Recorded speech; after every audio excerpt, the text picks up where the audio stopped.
Bueno, como ven, es un panel de lujo. Yo quiero que todos, por favor, suban aquí al escenario, nos acompañen y podamos discutir de este maravilloso tema. En primer lugar, saludarlos nuevamente, darles la bienvenida. No sé si quieran dar un saludo de inicio. Juliano, pues muchas gracias, muchísimas gracias a la dirección por esta invitación y muchísimas gracias a todos los que están hoy conectados, gracias por su interés en este tema y pues saludar también a José Roberto y a Álvaro, pues es un honor hoy estar compartiendo panel con ustedes hoy y bueno, va a estar muy interesante. Muchas gracias. Bueno, yo también me sumo a esos agradecimientos al equipo organizador de la Dirección Nacional de Derecho de Autor. Muchas gracias por la invitación, en particular a su directora, Carolina Romero, también a Julián por todas las gestiones que ha estado haciendo, que se aprecian mucho. Y bueno, también encantadísimo de estar con grandes compañeros como Natalia y José Roberto. Para mí también es un placer y más contar con esa audiencia en Colombia a la que siempre tengo tanto cariño y afecto. Buenos días a todos, igualmente Julián, Natalia, Álvaro, un placer estar hoy con ustedes acá compartiendo en este evento que es el evento estrella de la Dirección de Derecho de Autor en términos de conferencia. Solamente una corrección, Julián, en la presentación, que creo que mandé una hoja de vida vieja, pero actualmente yo no soy el vicepresidente de Seconda, es el doctor Messi Ríos, y el presidente es Julián David Ruiz. Solamente esa acotación. Y nuevamente mil gracias a la dirección por la invitación y a la doctora Carolina Romero. Perfecto, entonces tomamos atenta nota, José Roberto Herrera, de esa actualización, pedimos disculpas, por supuesto, y bueno, iniciemos con este panel y yo creo que partamos de lo general a lo específico, si les parece, y a mí me gustaría iniciar con una pregunta muy importante para ubicarnos todos y pues por supuesto que nuestros espectadores también puedan comprender dónde nos vamos a ubicar y es, ¿en qué consisten las obras interactivas? ¿Nos pueden dar algunos ejemplos? No sé, Natalia, ¿te parece? Sí, bueno, pues yo creo que para empezar a hablar de las obras interactivas, necesariamente pues tenemos que partir del término interactividad, ¿verdad? O sea, cuando pensamos o cuando oímos el término interactivo, pensamos en aquello que nos permite generar una dinámica, una relación, ¿verdad? Una interacción. Y esto se da, digamos que no, digamos que esa interacción que se da con las obras interactivas no se da por el simple hecho de acceder a ellas, por ejemplo, para leerlas, si por ejemplo es una obra literaria, para verlas es una obra audiovisual o para escucharlas es una obra musical, sino que esta interacción va mucho más allá. Esa interacción se da en virtud de la naturaleza de la obra y de la finalidad para la cual fue creada la obra. Entonces pensamos un poco, por ejemplo, en los libros interactivos, en donde el usuario pues va interactuando con la obra a partir de las diferentes opciones ya previamente creadas. O también puede suceder lo que sucede, por ejemplo, con los videojuegos, en donde el usuario o el jugador interactúa con todas estas obras que hacen parte de un videojuego, ¿verdad? Pero ¿qué pasa? Hay obras que en virtud, digamos que de ese reconocimiento, de esa visibilidad, llevan a que el usuario genere una interacción con las obras sin que necesariamente estas hayan sido creadas para generar esta interacción con el público. Y ese es el caso, digamos, de las obras reconocidas como series de televisión o libros como Juego de Tronos, por ejemplo, o como Harry Potter, en donde empieza a generarse todo este interés por parte del usuario y del público y se empieza a generar una interacción con la obra. Entonces, ¿qué es lo que pasa? Estos fanáticos, estos usuarios de las obras empiezan a interactuar con ellas y lo que empiezan a generar son nuevos contenidos que pueden ser considerados como obras artísticas o literarias, otro tipo de contenidos, ¿verdad? Pero entonces empieza a generar toda esta interacción y ahí es cuando empieza entonces a generarse toda esta discusión relacionada con el derecho de autor y nos empezamos a preguntar, bueno, ¿qué pasa con el derecho de autor? ¿Esto es o no legal? Todo esto que sucede alrededor de estas obras interactivas. Entonces, es un poco esto, no sé si de pronto Álvaro y José quieran complementar algo más en relación con esa interacción que existe con las obras denominadas como obras interactivas. Adelante, José Roberto, de pronto, o Álvaro. Ok, gracias. Bueno, en cuanto a esta definición de obras interactivas, en realidad las legislaciones al menos la legislación colombiana no ha encontrado una definición propiamente sí, en la ley 23 del 82 o en legislación comparada, pero como decía Natalia, tal cual y como su nombre lo dice, interactuar, es tal cual esa interacción que se presenta entre el usuario y la obra. No es la simple obra en donde yo, por ejemplo, pues escucho una música y simplemente soy un receptor de la información. En este caso, estoy interactuando con la misma. Y en esencia, digamos, la obra interactiva por excelencia puede ser los videojuegos, ¿sí? En donde yo obviamente existe una obra previa, pero yo obviamente estoy interactuando con la misma. Algunos ejemplos, por ejemplo, actuales en el audiovisual, por ejemplo, en Netflix, no sé si han visto una serie que se llama Bandersnatch, o hace poco salió otra que no recuerdo el nombre, pero es como un safari en donde el televidente pues va escogiendo el destino de lo que va pasando, ¿sí? Entonces, por ejemplo, que si me saca un león, yo cómo me escapo del león, si es por el árbol o por el río, ¿sí? Entonces, esa es un ejemplo, por ejemplo, en la industria audiovisual. En la industria musical, por ejemplo, tenemos, no sé si conocen esta aplicación que se llama Smule, que es un karaoke que ustedes pueden bajar en el celular. Y pues ahí obviamente existe una obra preexistente, pero yo voy a participar con la lírica, voy a cantar. Entonces, eso también es una obra interactiva. Y ya, básicamente ese sería como el concepto en general. Y estimado Álvaro, ¿tú qué opinas? Bueno, yo poco más que añadir, ¿no? Yo creo que ya se ha explicado con bastante detalle por parte de Natalia y de José Roberto, ese concepto de interacción, ¿no? Que al final responde a una suerte de diálogo entre el usuario de la obra y la propia obra, ¿no? Se han puesto ya algunos ejemplos, yo por añadir alguno más, no sé, en el ámbito de las obras de arte, las obras plásticas, ahora es muy recurrente, ¿no? El asunto de la interactividad, sobre todo en el arte moderno, ¿no? El arte contemporáneo. Vas a estos museos que, más allá de ver un mero cuadro, también te puedes encontrar con pasillos, puedes acceder a esos pasillos que se pueden iluminar de una manera o de otra en función de la presencia o no de una persona, ¿no? De ese usuario que está percibiéndolas, ¿no? Hay ejemplos al final pues en todas las disciplinas que conocemos tradicionales, música, audiovisual, o esta más novedosa también que ya se ha citado, que lo veo como el ejemplo más característico, que es el de los videojuegos, ¿no? En esas obras interactivas.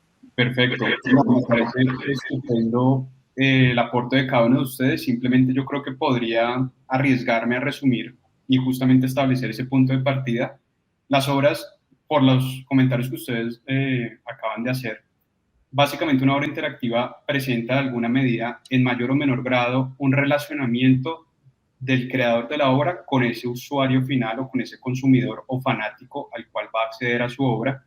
Y eventualmente también estamos viendo que esta interactividad puede darse en todos los sectores, de manera que puede ser transversal hoy en día a cualquier industria y obras protegidas por el derecho de autor según, digamos, la particularidad de cada sector, con lo cual ya tenemos un avance importante en ese sentido.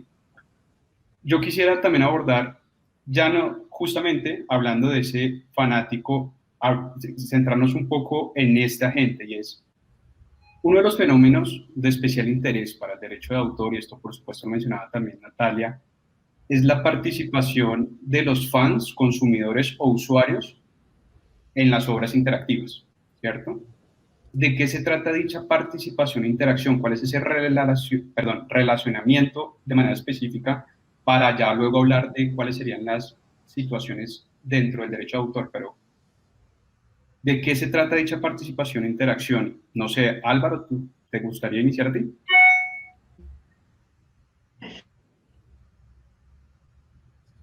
Disculpa, Álvaro, ¿enciende el micro?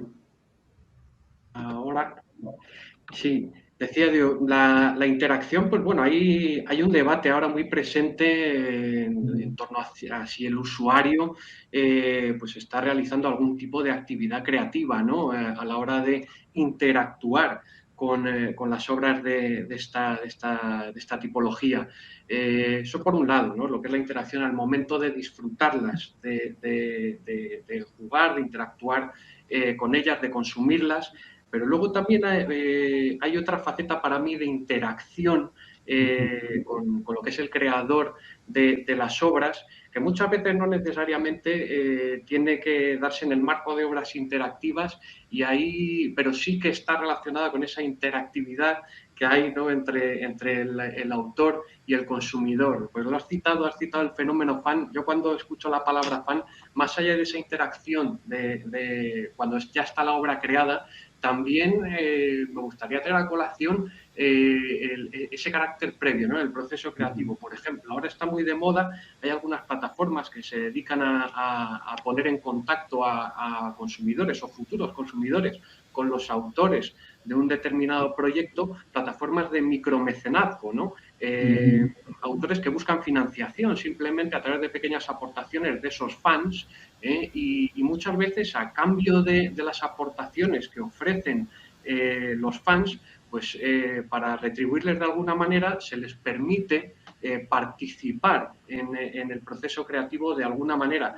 De alguna manera es importante, ¿no? Es importante respecto al calado de la implicación que después puedan tener los derechos de autor. Pues muchas veces pueden ser meras indicaciones, sugerencias. Oye, autor fulanito, ¿por qué no haces una canción de este estilo musical que siempre estás haciendo de este otro estilo? Una sugerencia muy genérica, pero también puede haber a veces indicaciones que tengan un carácter más preciso, más concreto, que de algún modo sí que puedan tener un resultado en la expresión final de la obra que cree ese autor, ¿no? Y a partir de ahí yo creo que pueden también advertirse algunas implicaciones en materia de derecho de autor. Voy a dejar a los compañeros que hablen de esa otra parte más de interacción cuando el videojuego está creado, que yo creo que van a tener más experiencia y mucho más que contar que yo. Pero me gustaría sacar ahora una sentencia muy reciente que hemos tenido en España sobre este tema, sobre el tema de las indicaciones que pueda dar una persona a un determinado autor para ejecutar esa obra, crear esa obra, ¿no? Este caso es una sentencia del mes de mayo, de segunda instancia, de la Audiencia Provincial de Madrid, en el marco de una obra no interactiva, en este caso, ¿no? Como digo, pues puede tener calado esta situación en obras no necesariamente interactivas. Era un cuadro, ¿no? Un cuadro en el cual pues una persona era la que proporcionaba indicaciones a su empleado, autor asalariado, para que este empleado pues realizase el cuadro finalmente, ¿no? Y pues la sentencia viene a reconocer una situación de coautoría, ¿no? Era demandante la persona que había dibujado el cuadro, porque a la hora de comercializarlo simplemente figuraba la firma del autor que había dado las indicaciones, ¿no? Digamos el autor más reputado, pero sin embargo nunca aparecía el nombre de la persona que efectivamente dibujaba. Entonces, claro, demanda a esta persona y dice, oye, quien dibuja soy yo, esta persona únicamente me ha dado indicaciones. Pues el tribunal, como digo, ha llegado a una solución en la cual reconoce una situación de coautoría, ¿no? En la que dice, hombre, obviamente si usted ha dibujado los cuadros, los ha pintado, pues va a ser autora de ese cuadro, pero también va a ser autor quien le ha proporcionado esas indicaciones con carácter previo, lo cual puede llegar a ser bastante discutible, ¿no? En escenarios de este tipo como el que hablaba, ¿no?, del micromecenazgo, de hasta cuándo, hasta qué, cuándo podemos hablar de coautoría en el marco de unas meras indicaciones y sugerencias, ¿no? Es bueno, un caso creo interesante. También en Colombia creo que hay experiencia en relación con este asunto, ¿no?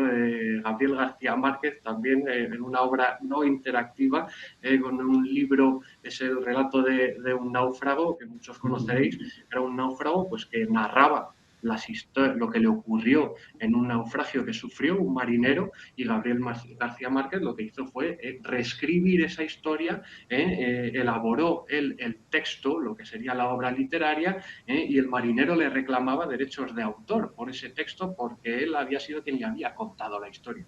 Y el tribunal en este caso en Colombia, creo que con acierto, pues dijo que la obra era de Gabriel García Márquez, que era quien había escrito el libro a partir de una narrativa que no tenía ningún aporte creativo. Esa narrativa era meramente contar una historia que había vivido, de vivencias personales, ¿no? Pero bueno, esto para llevar al debate la implicación que pueden tener unas meras indicaciones, ¿no?, de unos fans sobre la obra que pueda crear un autor. Muchísimas gracias, Álvaro. Yo creo que tú ya empiezas a vislumbrar y perfilar algunas situaciones desde el punto de vista del derecho de autor respecto justamente de esa participación eventual que pueda tener un fanático frente a esa obra interactiva o no, según sea el caso, pero que ya empiezas a señalar algunos aspectos importantes como si hay coautoría o no, si se podría tratar entonces de una obra que fue realizada de manera conjunta, o si realmente la participación de este fanático, también podría ser otro escenario, no tiene ninguna incidencia en la obra misma en cuanto a si la modifica o la transforma. Pero vayamos pensando en esos puntos y me gustaría unir esta pregunta con un sector específico, y esto lo mencionaba José Roberto al inicio y me parece importante también para ese punto. Hablamos, y José Roberto, tú mencionabas el sector de los videojuegos. Todos tenemos claros que los videojuegos desde su aparición han tenido a los jugadores como consumidores finales en el foco final, es decir, están hechos para que ese fanático al que le gusta el videojuego tenga una relación absolutamente interactiva con ese, en este caso, con el videojuego, pues porque su naturaleza es esencialmente una obra interactiva. ¿Qué consecuencias tiene dicha interacción del jugador con el juego desde el punto de vista del derecho de autor?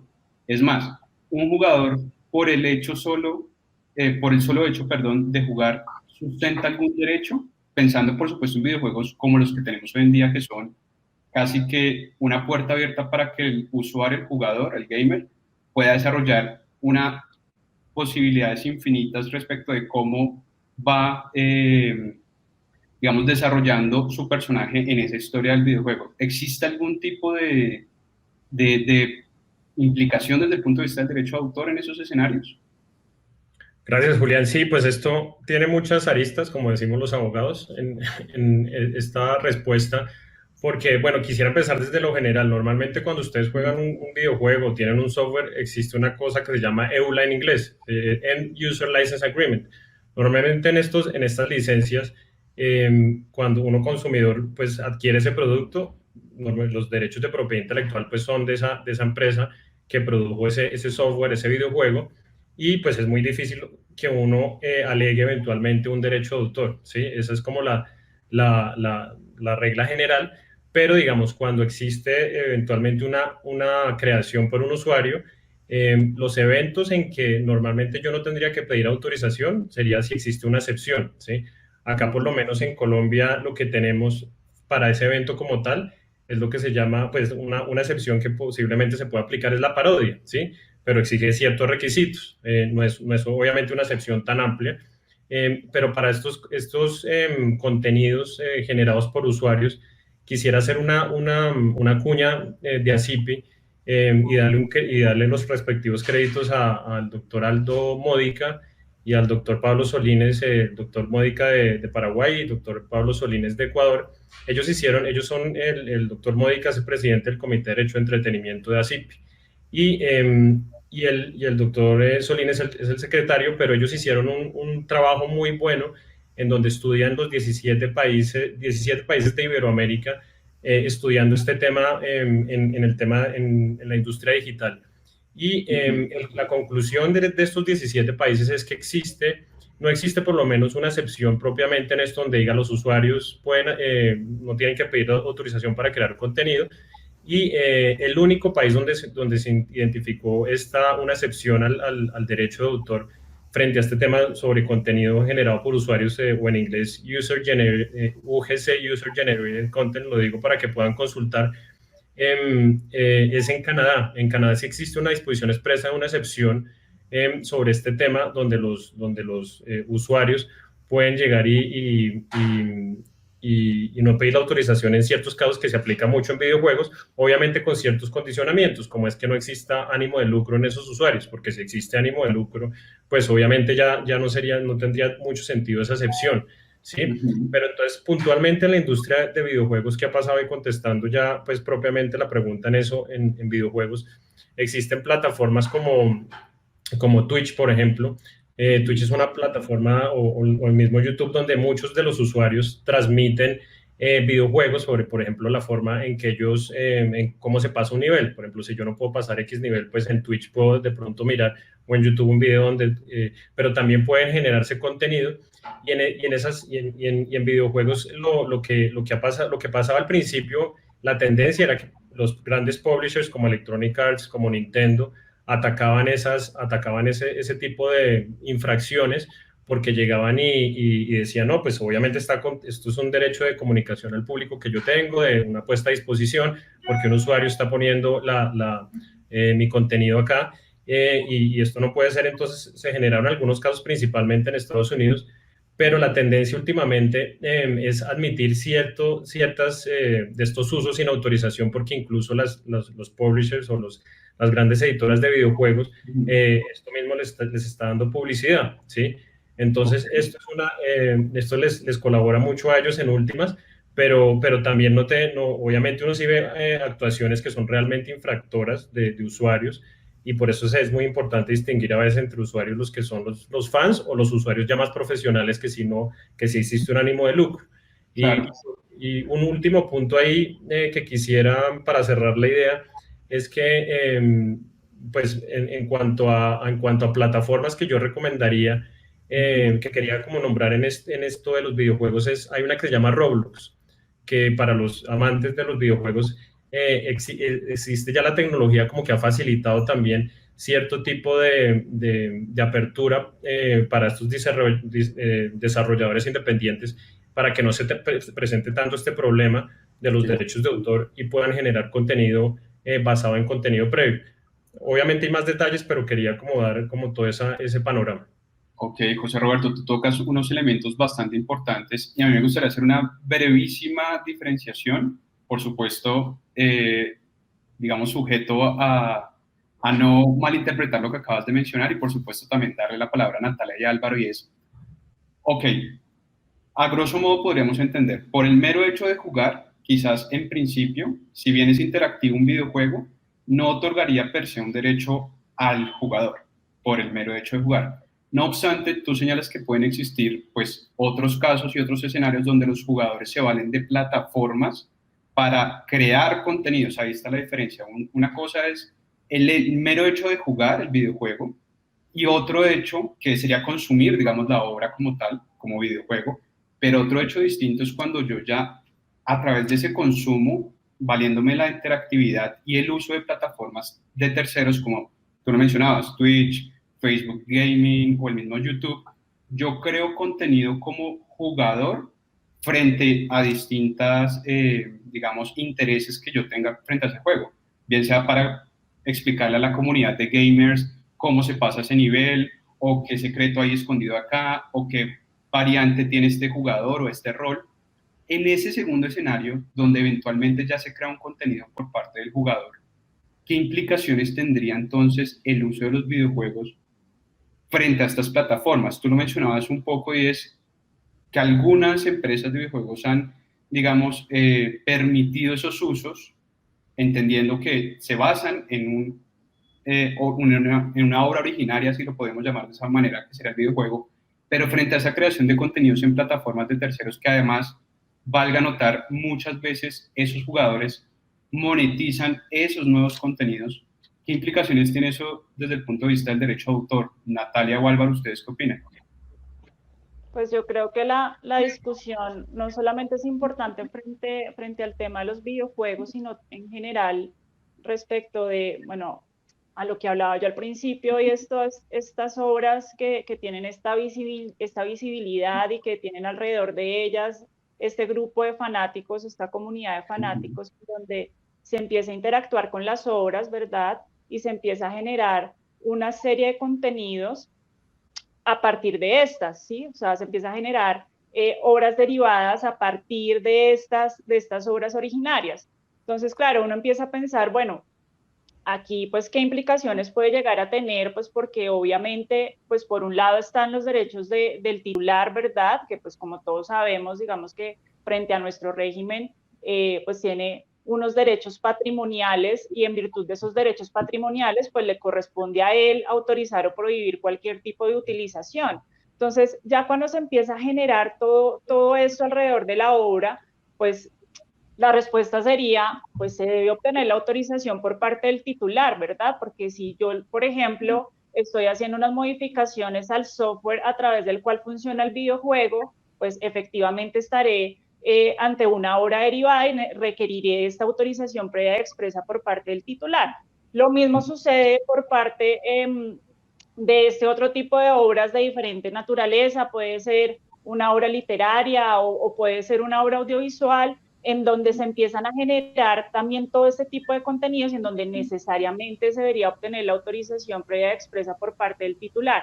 ¿Qué pasa? Como dice José Roberto, alrededor de esto se ha generado muchas cosas porque precisamente los titulares pues también quieren proteger a su comunidad de fanáticos, perdón, pues porque es importante, porque les da visibilidad, porque finalmente los fanáticos son los que mantienen las obras, digamos que vigentes y generan alrededor de ellas estos beneficios económicos. Entonces estamos viendo cómo los mismos titulares, con el propósito de que se siga generando esta interacción, pues empiezan a generar autorizaciones. Entonces pensemos, por ejemplo, y me voy ya como al mundo de los cómics, pensemos un poco en lo, pues digamos en este momento lo que está haciendo DC, y es que a través de su misma plataforma otorga autorizaciones generales a los fanáticos para que puedan generar estos contenidos. Claro, con unas limitantes, ¿sí? Empiezan a generar también sus condiciones con el propósito de que se generen estos contenidos, pero salvaguardando también un poco sus intereses, porque como lo decía José Roberto, o sea, una cosa es la obra creada, la obra derivada creada por el fanático, y otra cosa es cuando ya detrás de esto existe otra industria que se quiera aprovechar, digamos que de esa creación originaria o esa creación primigenia a través de su explotación. Entonces, no sé, creo que se han empezado a generar un montón de cosas alrededor de eso, y precisamente por el impacto que se está generando gracias a esta visibilidad que se da pues por estas nuevas formas de comunicación a través de las redes sociales y demás, en donde estos contenidos pues son mucho más visibles, o sea, ahora es mucho más fácil para el fanático compartir su contenido, monetizar, y esto ha hecho que el mismo titular pues empiece a buscar soluciones también con el propósito de evitar reclamaciones en donde pues probablemente no va a obtener, digamos que una indemnización importante a cambio. Ok. Álvaro, ¿a ti te gustaría añadir algo? Quizás algún caso que conozcas europeo. No sé tanto si europeo o global en general. Más A bien, ver, claro, veo que se están, que hay varias cosas sobre la mesa. Por un lado, el tema de la interactividad del usuario, que antes José Roberto ha abordado bastante bien. Ahí también puntualizar un poco, hablando ya de lo que es propiedad intelectual, creo que deberíamos hablar también de lo que es el requisito de la originalidad, para hablar de una prestación como protegible por el derecho de autor, ¿no? Y el tema de la originalidad es, bueno, está regulado, un requisito exigible a nivel internacional desde el convenio de Berna, pero que, bueno, pues luego el alcance, digamos, la altura creativa exigible a una determinada prestación es merecedora de una valoración en cada estado, ¿no? ¿Qué ha de entenderse o no por original? Ahí desde un punto de vista regulatorio, pero con mucho más énfasis en la aplicación judicial, ¿no? Y bueno, los criterios de originalidad, como digo, pues bueno, pueden ser distintos de estado a estado. Ahí sí que puedo poner bueno, la visión de la originalidad que hay en la Unión Europea gracias a sentencias recientes del Tribunal de Justicia de la Unión Europea, en las que bueno, pues, se dice que tiene que existir, lógicamente, una creación intelectual que a su vez debe estar expresada y que debe reflejar la personalidad, la impronta del autor, ¿no? Y sobre todo que debe existir un objeto identificable con suficiente precisión y objetividad. Son premisas genéricas todas ellas, pero que nos pueden ayudar a aterrizar los casos singulares, que son muy variados al final. Yo no los metería todos en un mismo pack, ni a un mismo videojuego, ni a una misma obra interactiva, ¿no? Cada supuesto, de hecho, pues deberá valorarse si encaja o no en el concepto de originalidad. Y luego también una cuestión muy importante que ha sacado el Tribunal Europeo respecto a la originalidad, y es que cuando la realización de ese objeto, de una obra, una prestación, viene determinada por consideraciones técnicas, reglas u exigencias que no han dejado espacio a esa libertad creativa, no podemos hablar de una obra original. Y yo me pregunto aquí si cuando un desarrollador de videojuegos introduce en sus códigos, al final abarca todos los escenarios posibles que un usuario, que un jugador va a poder realizar, si no estamos ahí ya en un contexto de reglas técnicas que restan esa libertad creativa al usuario, puesto que en todas las opciones que el jugador realice, siempre van a estar presentes esas, esa delimitación de carácter técnico que previamente ha hecho el desarrollador de una obra interactiva, ¿no? Lo cual, pues ahí veo dificultades para considerar como obra original protegible por el derecho de autor a las acciones a las prestaciones a las que dé lugar un usuario jugando con una obra interactiva. Por otro lado, habías mencionado, Julián, el hecho de las plataformas web de videojuegos, que sí que están teniendo ya algunas implicaciones de carácter práctico, como pueden ser las relacionadas con la música. Recientemente, en plataformas como las que citaba José Roberto, se han interpuesto ya demandas por parte de la NMPA, que es la asociación que aglutina a los editores de música de Estados Unidos, por distintos motivos. En el caso había una plataforma que, como bien se ha explicado ya por los compañeros, pues bueno, hay plataformas que permiten a los usuarios crear sus propios videojuegos.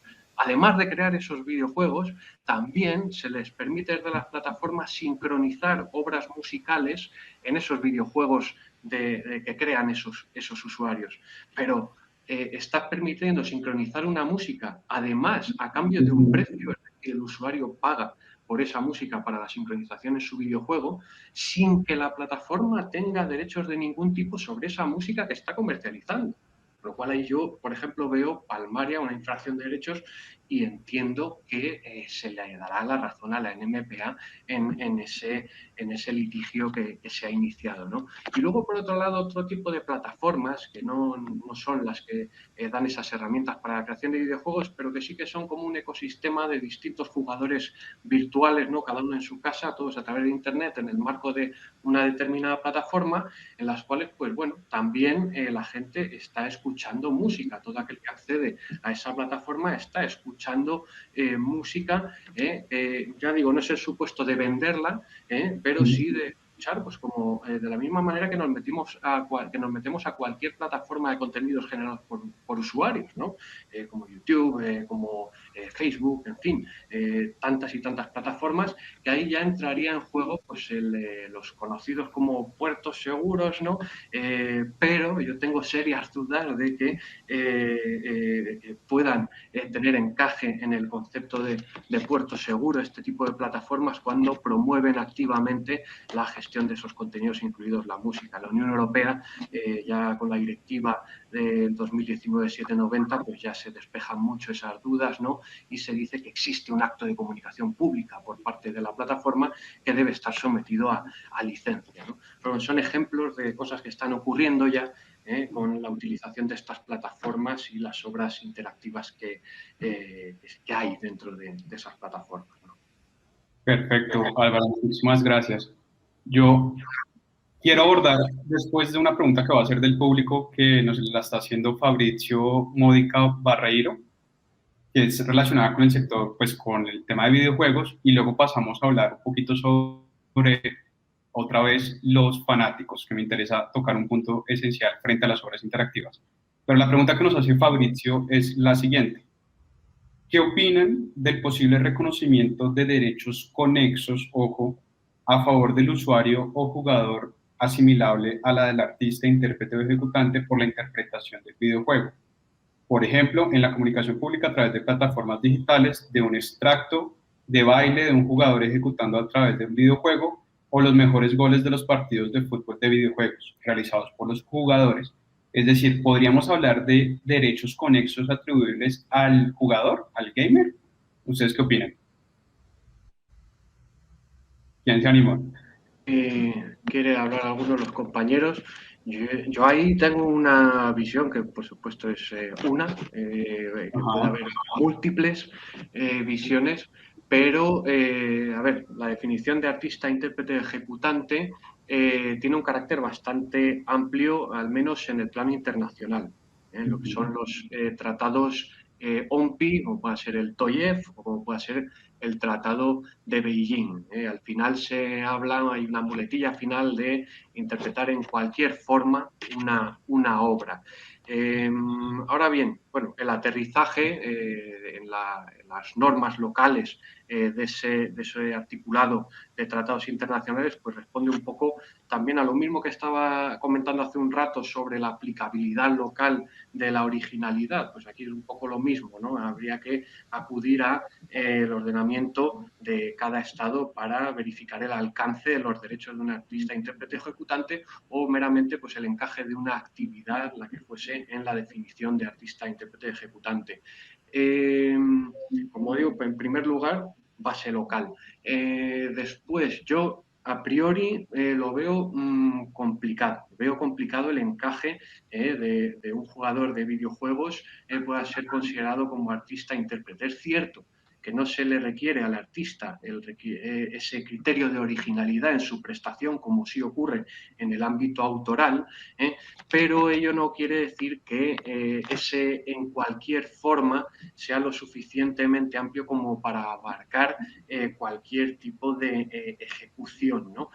Pero como digo, es algo que corresponde valorar sobre todo a los tribunales nacionales. A mí me viene a la cabeza ahora un ejemplo en el ámbito audiovisual, no de videojuegos, sobre la consideración o no de actor, que todos ya sabemos, un titular de derechos conexos reconocido, ampliamente reconocido, pues había un presentador de un programa de conocimiento de estos formatos de preguntas y respuestas, ¿no?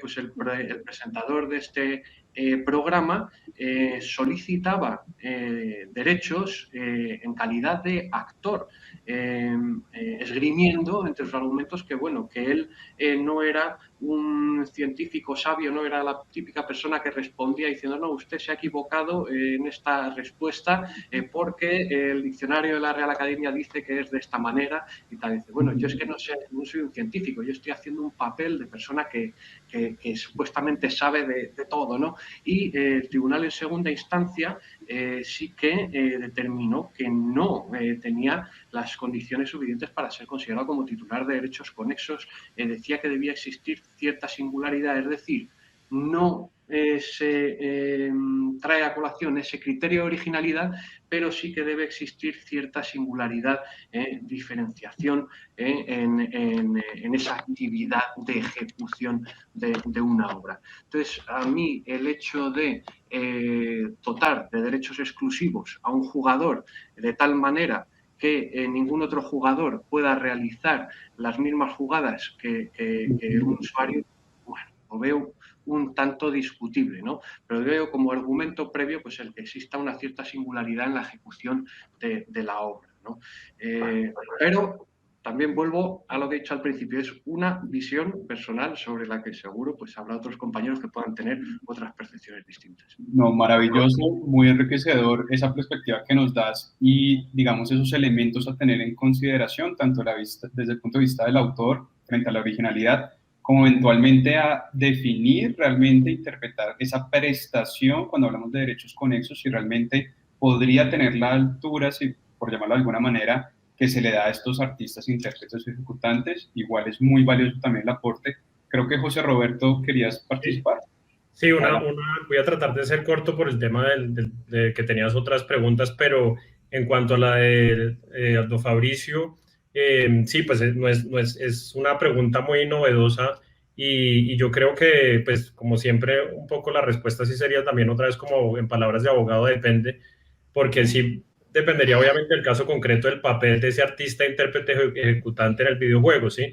El videojuego, yo soy partidario de que sea una obra autónoma, siempre he dicho que incluso debe existir un registro separado, pero obviamente el videojuego también tiene el componente de obra audiovisual, ¿sí? Y en las obras audiovisuales es donde vemos, por ejemplo, los actores que tienen estos derechos conexos, y me parecería inconveniente crear como ese derecho conexo específicamente, poniendo que para el actor que salga en un videojuego, porque pues hoy en día vemos que está Keanu Reeves, por ejemplo, interpretando un videojuego, es el actor del videojuego, y yo no lo haría de la forma de poner como específicamente ese derecho conexo ahí para los actores de videojuegos, sino como actores, ¿sí? Dentro del audiovisual, y eventualmente uno podría pensar como este va a ser el futuro muchas veces de lo que vemos de lo que sigue después de Internet, que que nuestra personalidad va a ser casi que virtual. Muchas sociedades de gestión colectiva, yo creo que incluso van a tener, el futuro es que muchos actores van a interpretar ya en un videojuego, y incluso esos cobros que se generen ahí, a pesar de que no lo consideramos una obra audiovisual per se, van a llegar así, pero la forma en ponerlo en la ley no sería como creando esa categoría aparte, pero sí dentro de como, como los actores en ese caso. Obviamente hay casos en esto también que también repercuten en el derecho de imagen, por ejemplo, lo que ha pasado con no sé si han visto el Backpack Kid en videojuegos, que era un niñito que hacía un baile y después Fortnite cogió ese bailecito y lo puso, o también un actor del Príncipe del Rap. También hay casos que hay como una intersección entre el derecho de imagen y el derecho de autor, pero llegar a, digamos, a consagrar ese derecho conexo per se no lo vería muy conveniente. Ok, perfecto, perfecto, José Roberto, muchas gracias. A mí me gustaría volver sobre el punto de los fanáticos y no perder de vista, y pues no lo hemos hecho, pero volver al punto de la interactividad de estas obras y plasmarlo ya en un sector, no en específico en los videojuegos, sino transversal. Y quiero hablar sobre algo en particular, y es el fan work, el fan made o el mismo fan art, que es cada vez más popular en las indies, frente a los fanáticos, de cara a cualquier tipo de obras audiovisuales, musicales, los mismos videojuegos, obras literarias, etcétera, que son justamente esa relación de la que hablábamos al inicio, esa interactividad que tiene el usuario, de crear a partir de lo que ya existe. Y en ese orden de ideas, frente a esas creaciones que surgen de esos fanáticos que se apasionan por ese tipo de obra, por ese contenido en específico, yo quisiera, de pronto voy con Natalia. Natalia, frente a este contexto del fan work, fan made, fan art que te estoy comentando, desde el punto de vista del derecho de autor, ¿qué consecuencias producen este tipo de creaciones que surgen de los fanáticos? Pues bueno, yo creo que ya hemos tocado varios puntos hasta aquí, hasta lo que llevamos hablando, y es que, bueno, hay que tener en cuenta varias cosas. Ya lo había, digamos, que tocado antes, y es que, pues, alrededor de estas obras empiezan a generar, pues, empiezan a crear diferentes contenidos, ¿sí? Entonces, pensemos, por ejemplo, no sé, en Star Wars, y los fanáticos alrededor de Star Wars empiezan a generar sus propios contenidos relacionados con esto. Pueden generar, por ejemplo, no sé, música inspirada en la historia, pueden generar nuevas historias con nuevos finales, con nuevos escenarios, pueden generar, por ejemplo, dibujos, no sé, o sea, un sinfín de obras artísticas o literarias que se empiezan a crear a partir de estas obras originarias. Entonces, yo creo que para sintetizarlo un poco, pues tendríamos que tener en cuenta uno, que pues se parte de una obra originaria, una obra primigenia, de titularidad de un tercero, ¿verdad? En donde, digamos que esta obra es digamos que la base o la inspiración de estos fanáticos para crear sus propios contenidos. Entonces, ahí es donde empieza la discusión, ¿no? Porque entraríamos entonces a mirar, bueno, ¿realmente eso sí son obras derivadas o no lo son? ¿Cierto? Entonces empieza la discusión porque dependerá de cada caso en concreto. Entonces pensemos en el caso de la música, en donde de pronto el autor el fanático crea, no sé, una composición pensando en una escena específica de una película que admira un montón, pero resulta que aquí no está tomando ningún elemento de esa obra originaria como tal, sino que es una creación propia. Ahí no estaremos, por ejemplo, ante una obra derivada, ¿sí? Caso diferente será si, por ejemplo, no sé, a partir de, no sé, de un cómic, entonces un fanático empieza a generar una nueva historia, pero basándose completamente en la historia originaria, en la narrativa, en lo que le pasa a los personajes, pero cambiando un poco ese rumbo de la historia para generar un nuevo final. Ahí sí estaremos ante una obra derivada, ¿verdad? Entonces, claro, hay que hacer este análisis de cada caso en concreto para poder entrar a concluir efectivamente si se requiere o no se requiere esa autorización por parte del titular de la obra primigenia, ¿cierto? Que como les mencionaba antes, pues este titular pues, tiene unos derechos patrimoniales y en virtud de esos derechos patrimoniales, pues le corresponde autorizar o prohibir cualquier uso que se derive o que se dé de esa obra. Entonces, hay que hacer este análisis, digamos que de estos casos en concreto, para entrar a establecer además qué diferentes usos se pueden dar, porque si además empezamos a ver que estos contenidos se empiezan a compartir a través de las plataformas, de las redes sociales, entonces empezamos también a cuestionarnos, bueno, ¿qué otros derechos, aparte del derecho de transformación, también pueden estar incluidos o involucrados en este tipo de utilización? Dentro de nuestro régimen y pensando ya en el régimen del derecho de autor, lo que vemos es claramente que pues, se requiere, y lo mencionaba también antes, si es que lo que existe o lo que pretende hacer el fanático es una obra derivada, pues que efectivamente se debe tramitar y obtener esta autorización por parte del titular de los derechos patrimoniales con el propósito de que se pueda generar esta obra derivada, se pueda compartir y se pueda obtener lucro a partir de esta, ¿verdad? Entonces, yo creo que es un poco esto, no sé si de pronto Álvaro o José Roberto quieran adicionar algo adicional, pero claramente las consecuencias serían, digamos que ya pensando en nuestro régimen de derecho de autor, es que efectivamente el titular estaría legitimado para iniciar reclamaciones o iniciar acciones en contra de la persona que sin su autorización está llevando la creación de estas obras derivadas. Perfecto. Yo simplemente antes de pronto de la edición que quiera hacer José Roberto o Álvaro, voy a aprovechar porque justamente cuando tú estabas interviniendo, Natalia, del público nos preguntaron algo que de pronto tú señalaste muy bien y es lo siguiente, nos pregunta Raúl Fernando Cuadros Rubio. Soy guionista y creo obras con base en sagas de terror y otras. ¿Es posible hacer eso? Yo creo, sin ánimo, por supuesto, de equivocarme en lo que acabaste de decir, es que hay dos panoramas que de alguna manera es que se rige bajo la premisa general. Cualquier uso que yo vaya a hacer de una obra de la cual yo no sea titular, debo pedir autorización de manera previa y expresa. En ese orden de ideas dependerá de esa creación, como tú bien mencionabas. Si estamos ante una creación totalmente nueva, un nuevo personaje, etcétera, que de alguna manera es una inspiración propia, con originalidad, que también mencionaba Álvaro, ese sería el escenario 1. Pero el escenario 2 es lo que tú mencionabas al final, que me pareció muy interesante.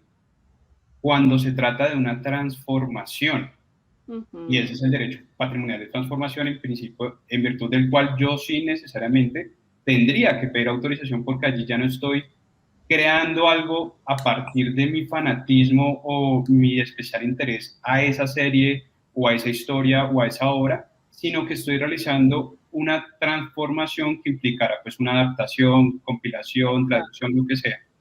Pero no sé si frente a eso, de pronto José Roberto o Álvaro quieran añadir algo más.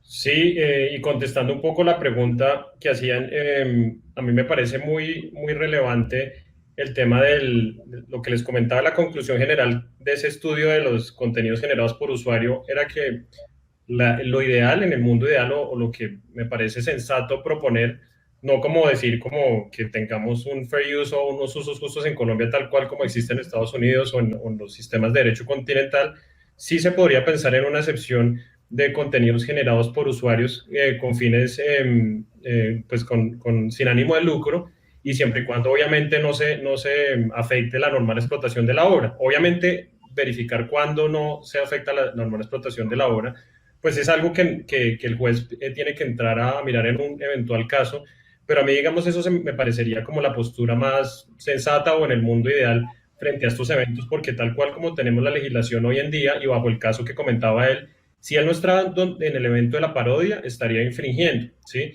Si él está usando esa obra preexistente, creería que estaría infringiendo y la parodia sería lo único que podría utilizar en ese caso, que sería pues hacer algo que no, obviamente uno de los requisitos de la parodia y que de hecho es una excepción es hasta el 2000, la ley 1915 de 2018 fue la que lo consagró acá en Colombia, es una excepción prácticamente nueva. El público tiene que diferenciar obviamente que se trata de una obra diferente, ¿no? Con esos otros fines de parodia. Entonces, creo que esa sería como la solución y actualmente creería que él sí podría infringir si no estaría dentro de la parodia. Perfecto. Yo quisiera hacer también un apunte, a ver, breve, respecto del tema de las obras derivadas. En el marco de obras interactivas, volviendo, y ahora dejo un momento de lado al compañero que ha preguntado por las sagas, que estoy enseguida con él, pero en las obras interactivas, yo insisto en el tema, en el asunto de la originalidad. Si no hay originalidad, si no hay un aporte creativo, no creo yo que no podemos hablar de transformación. Esto es verdad y volvemos a lo mismo, la transformación también un derecho, en este caso también reconocido en Berna, internacional, y el alcance de ese derecho hay que verlo también sobre bases nacionales. Aquí en España, por ejemplo, sí se ha pronunciado nuestro Tribunal Supremo muchas veces sobre el concepto de transformación y nos viene a decir esto, que es necesario un aporte creativo que ofrezca una realidad singular diferenciada de la obra de la que emana.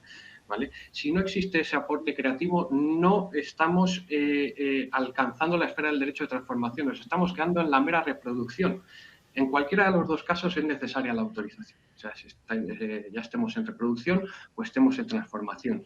Y ya engarzando con la pregunta del compañero respecto de las sagas, yo ahí le respondería, pues también depende depende fundamentalmente del resultado del trabajo creativo que realiza este compañero en su trabajo de guión, si ese resultado incorpora de alguna forma el resultado expresivo de los autores de la obra en la que se basa.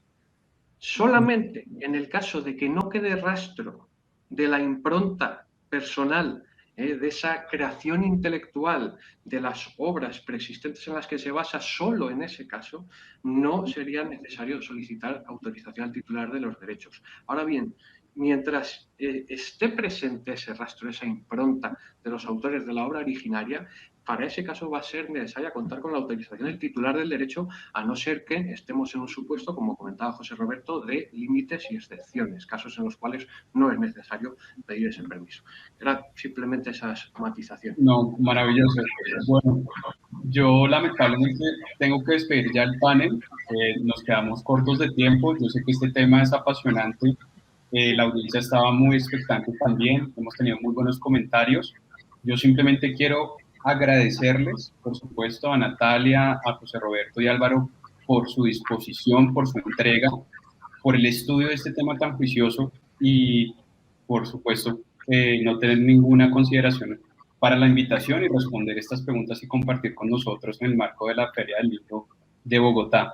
No sé si quieran dar algunas conclusiones o despedidas antes de cerrar.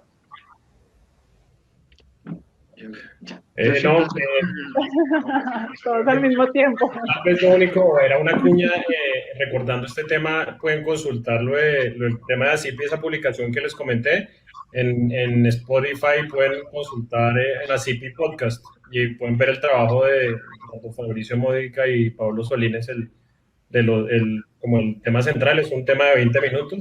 Y por último, agradecer a Julián y Natalia y Álvaro igualmente por el panel y hasta la próxima. Gracias. No, pues lo que yo les quería decir es que, a ver, ahora hay muchas posibilidades de poder obtener las licencias para crear estas obras derivadas de estas obras de fanáticos. Hay muchas plataformas que ya tienen convenios con los titulares de los derechos patrimoniales de autor sobre estas obras. Entonces yo creo que también es un poco investigar, estar tranquilo, irse a lo seguro para evitar cualquier tipo de reclamación. Y nada, y pues muchísimas gracias a todos, gracias a Álvaro, gracias a José Roberto, a Julián y a la Dirección Nacional de Derecho de Autor, pues por este espacio. Pues nada, chicos, yo sumarme también a todos esos agradecimientos a la Dirección Nacional de Derecho de Autor, a los compañeros de mesa y por supuesto a la audiencia, agradecerles también esas preguntas tan interesantes y desear que a pesar de este contexto digital, online, interactivo que está fenomenal, también espero que en un momento próximo, cuando que pase ya todo esto de la pandemia y que podamos vernos cara a cara y sentir de verdad ese calor presencial que yo lo agradezco más que el internet. Y nada, con ganas de que llegue pronto ese momento. Sí. Perfecto. Muchísimas gracias a los tres. Para nosotros siempre es un gusto poderlos tener en la casa y por supuesto participando en este seminario.